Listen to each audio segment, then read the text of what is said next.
Air bah yang paling besar di abad sekarang ini adalah ditemukannya internet dan smartphone.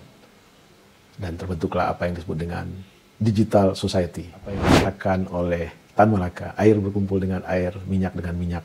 Orang-orang dengan karakter yang sama akan berkumpul dengan sesamanya. Itu juga berlaku dalam digital society. Yang kita anggap sangat privacy, ternyata kita telanjang bulat, kita berada dalam akuarium besar.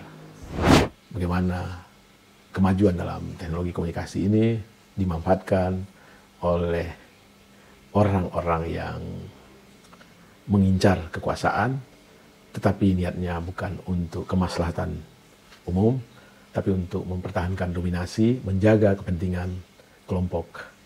Dengan amat gampang mereka memetakan kemana selera daripada pengguna sosial media ini, di kelompok mana mereka berkumpul, apa yang menjadi isu utama mereka, maka oleh konsultan politik, konsultan media, dipetakan, disegmenkan. Orang tersebut akan mengartikulasikan apa yang menjadi pikiran, apa yang menjadi keberatan, apa yang menjadi ketidakpuasan.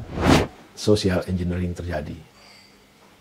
Orang gampang dipicu emosinya, orang gampang dibujuk rayu dengan gambar-gambar dan narasi-narasi yang sebenarnya itu pencitraan, sebenarnya itu bagian dari cara gambit dia untuk merebut kekuasaan.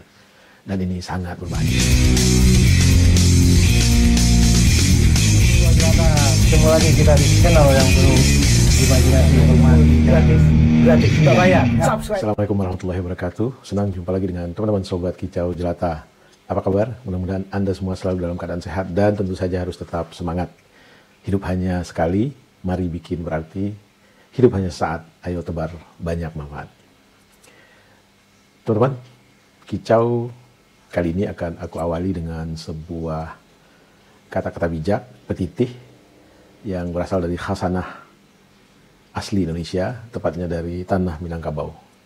Kata-kata bijak tersebut berbunyi, sekali ayah gadang, sekali tapian berubah. Kalau kita terjemahkan dalam bahasa Indonesianya, kira-kira bunyinya, saat air besar, air bah, maka saat itu juga seketika tepian dari air tersebut yang berupa daratan, itu akan berubah tatanannya. Kalau itu air bahnya di sungai, meluap, tentu pinggiran sungai akan berubah. Ini kan sejatinya adalah sesuatu yang sifatnya memang hukum bersih alam seperti itu. Tentu yang dimaksud oleh pepatah tersebut bukan hanya itu. Ini semacam metafor, kiasan, yang bisa air itu rupa dan bentuknya bermacam-macam. Sejarah peradaban manusia selalu mengalami banyak perubahan. Tapi di antara banyak perubahan tersebut ada perubahan yang luar biasa besar, merubah tatanan. Nah, perubahan yang paling besar atau air bah yang paling besar di abad sekarang ini adalah ditemukannya internet dan smartphone. Dan terbentuklah apa yang disebut dengan digital society. Ya, tentu air bah teknologi informasi ini merubah tatanan sosial demikian cepat. Kita saat ini seperti hidup dalam sebuah akuarium besar. Apa yang kita tonton, apa yang kita beli, apa yang kita gandrungi, itu algoritma mencatatnya. Dan bukan hanya itu teman-teman, dimanapun posisi kita. Jadi di satu sisi kita menganggap bahwa dengan smartphone, privasi kita terlindungi, kita lebih bisa secara individual, tentu dalam pandangan subjektif kita yang mungkin tidak mengetahui atau belum mengetahui, belum menyadari apa yang kita lakukan di smartphone kita secara individu, di kamar, di tempat-tempat yang tidak ada orang lain, itu hanya kita dan smartphone serta Tuhan yang tahu. Tidak, teman-teman. Ada jejak digital kita yang dihimpun dalam apa yang mereka sebut sebagai big data. Lalu apa yang kita baca, kita tonton, bahkan dimanapun kita berada, atau katakanlah etape keseharian kita itu disimpan dalam big data, dan nanti algoritma akan melakukan katakanlah pemilahan secara build up. Maka apa yang dikatakan oleh Tan Malaka, air berkumpul dengan air, minyak dengan minyak, orang-orang dengan karakter yang sama akan berkumpul dengan sesamanya. Itu juga berlaku dalam digital society yang diolah oleh mesin. Semua big data kita akan diolah sedemikian rupa, dia bisa menjadi alat bagi industri untuk memasarkan apa yang menjadi keinginan kita. Jadi sekarang arah daripada iklan tidak lagi masif kepada masyarakat, tetapi dia udah targeted. Dia sudah menyasar orang-orang yang memang senang, berminat, butuh barang yang dia mau pasarkan. Tentu melihat kepada jejak digital kita. Begitu juga tontonan, apa yang kita gandrungi. Misalnya kita senang dengan tontonan film Mandarin, film India, film Western, maka di wall kita itu kita akan diumpan, kita akan ditawarkan tontonan-tontonan yang memang sesuai dengan selera kita yang sudah dipetakan di dalam big data dan diolah oleh algoritma. Jadi kalau dulu kita atau sampai sekarang pun ada malaikat pencatat rakib dan atid ya dalam dunia maya, platform sosial media itu mencatat apapun yang kita lakukan sepanjang itu bersentuhan dengan smartphone kita. Sekali lagi, bahkan dalam keadaan pasif pun kita, di mana kita bisa di-tracking oleh operator penyelenggara dari sosial media. Sekali lagi teman-teman, dalam digital society yang kita anggap sangat privacy, ternyata kita telanjang bulat, kita berada dalam akuarium besar. Memang kita dapat kemudahan, dunia ada dalam genggaman kita, tidak ada akses yang terbatas sepanjang ada jaringan internet. Dan itu instan, langsung, directly, baik itu sifatnya audio maupun video. Itu adalah kemudahan, kemewahan yang luar biasa, tapi di sisi lain ada ongkos yang harus kita bayar. Yang harus kita headline adalah, kita garis bawahi adalah bahwa teknologi itu benda netral. Dia sama seperti sebuah pisau, bisa digunakan untuk mengupas buah-buahan, tentu bisa juga digunakan untuk mencederai orang lain. Tidak ada yang salah dengan pisaunya, yang salah adalah yang menggunakannya. Karena itu teman-teman, mari kita bijak menggunakan teknologi. Mari kita bijak bersosial media. Yang paling mengkhawatirkan sebenarnya adalah bagaimana kemajuan dalam teknologi komunikasi ini dimanfaatkan oleh orang-orang yang mengincar kekuasaan, tetapi niatnya bukan untuk kemaslahatan umum, tapi untuk mempertahankan dominasi, menjaga kepentingan kelompok.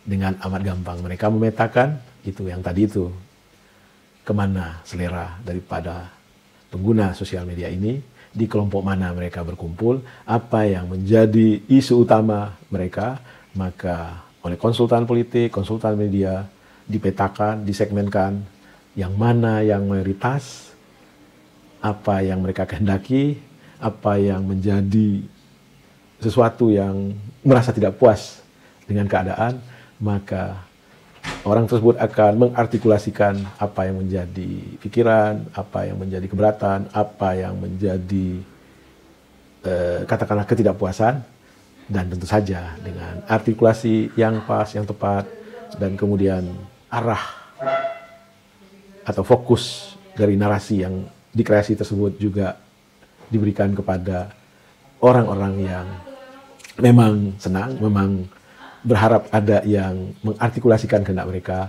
maka social engineering terjadi.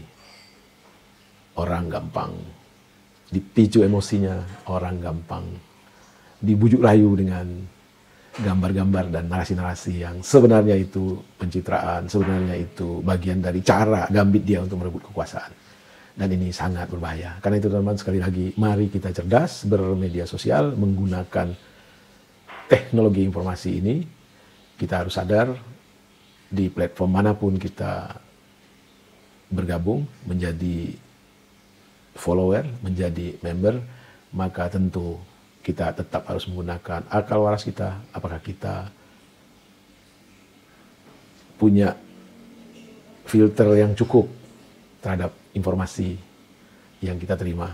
Apakah masuk akal? Apakah telah kita uji kebenarannya? Dan cara menguji yang paling bagus adalah, pertama, ketahui dulu dari mana sumbernya atau siapa si pembawa pesan. Lalu kemudian kita nilai pesannya. Kalau itu menyangkut informasi, apakah informasi tersebut benar adanya atau sekedar sesuatu yang dipaksakan. Ingat, ini ada yang namanya era post-truth. Apa itu post-truth? Kira-kira terminologi post-truth adalah kebenaran tidak lagi didasarkan atas keadaan yang sebenarnya, kondisi yang seharusnya, tetapi kebenaran bisa dibentuk, bisa di-engineering, bisa direkayasa, sehingga kebenaran yang akan muncul adalah kebenaran yang dimainkan melalui emosi, melalui pengulangan-pengulangan. Untuk memberi pemahaman yang mudah, Bang Kicca ingin membuat sebuah ilustrasi. Katakanlah kita hari ini memutuskan untuk makan siang di restoran X. Restoran X yang kita sendiri belum pernah ke sana, tapi kita mendapatkan rekomendasi dari teman-teman bahwa restoran X tersebut layak kita coba, dan kita memutuskan untuk makan siang di sana. Karena kita belum pernah ke restoran X, sebelum berangkat tentu saja kita mencari petunjuk pedoman. Dan sebagaimana kita tahu sekarang ini dengan smartphone kita bisa membuka katakanlah Google Maps. Lalu berdasarkan petunjuk Google Maps tersebut kita mengarah ke jalan yang menuju restoran X tersebut. Di persimpangan, kira-kira hampir sampai di titik restoran X tersebut, kita ragu.